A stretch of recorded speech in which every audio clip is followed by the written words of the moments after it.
Okay guys, welcome to NCAA Ultimate Team, and we're about to take our Michael Vick Heisman winner card and test him out in some season games. And I feel like if I didn't run into my blocker there, I might have scored on that one. So then our first play, oh no, we try the read option and we lose connection. I don't think anyone quit there. Just a tough break. So now our second try to use Mike Vick. This time we're starting off on D, and we read that read option, but we get ran over by Javon Ringer. So now it's 2nd and 7. He's going a little play action, trying to roll out, but we don't have any of that. And we get that sack launch. Nom, nom, nom, nom, nom, nom. Now he's throwing deep, but Alphonso Smith not letting that happen. So now 4th and 16 from his own 7, and let's go for it. Why not? Let's just go for it, because that's what all the kids are doing now these days.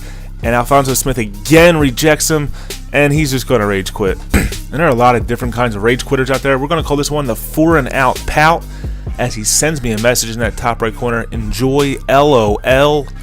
Alright, so let's get into our next game here, facing Dive in 19. I don't exactly get it, but whatever. So we get that pressure on first down, setting up a 2nd and 10, and he's going to launch it up top.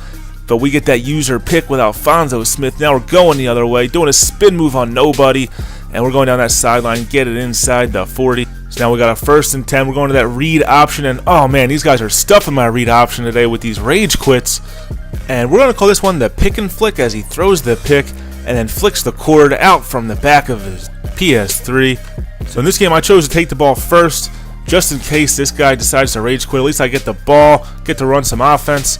And what am I doing here? I'm wandering. Oh no! You see, what had happened was I did that on purpose so this guy would stay in the game a little longer. Yeah, we're gonna go with that. So 1st and goal, we get a little bit of pressure. He gets scared, runs out of the pocket, and throws it into the ground. 2nd and goal, he tries to throw an interception, and Alphonso Smith doesn't want to take it.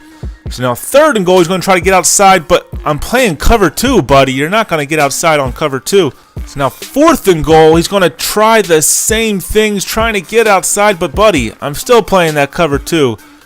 You should have just kicked the field goal, man. So now I take over at the 10, and I'm going to throw it deep to Ted Ginn.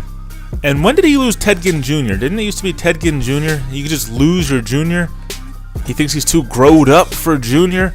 What about Ken Griffey Jr. or Martin Luther King Jr.? They left it on there. So now we're getting that read option to work. We got a 4th and 4 all of a sudden.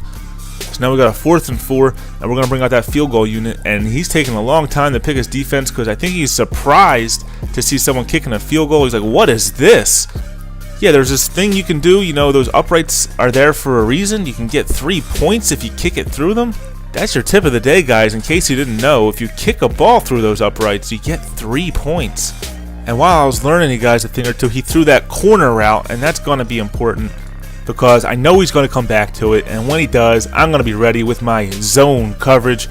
I thought I was there on that crossing route. I was a half step late with Luke Kuechly. But now on 1st and 10, he's going to try to find that corner route, but it's not going to be there, buddy.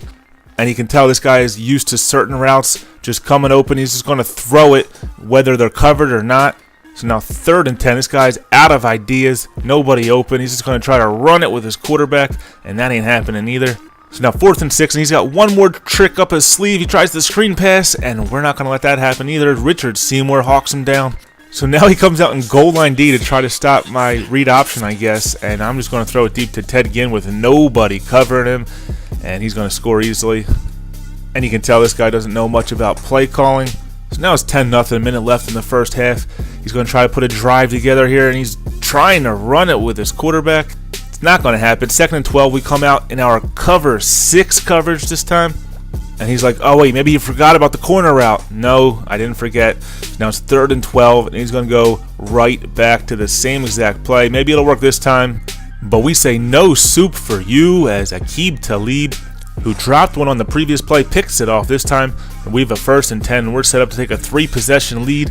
Mike Vick on the triple option, running people over, dragging tacklers. And that's just enough to make a man rage quit. And he did hang around for a little bit, so we're going to call this one the wait and vacate.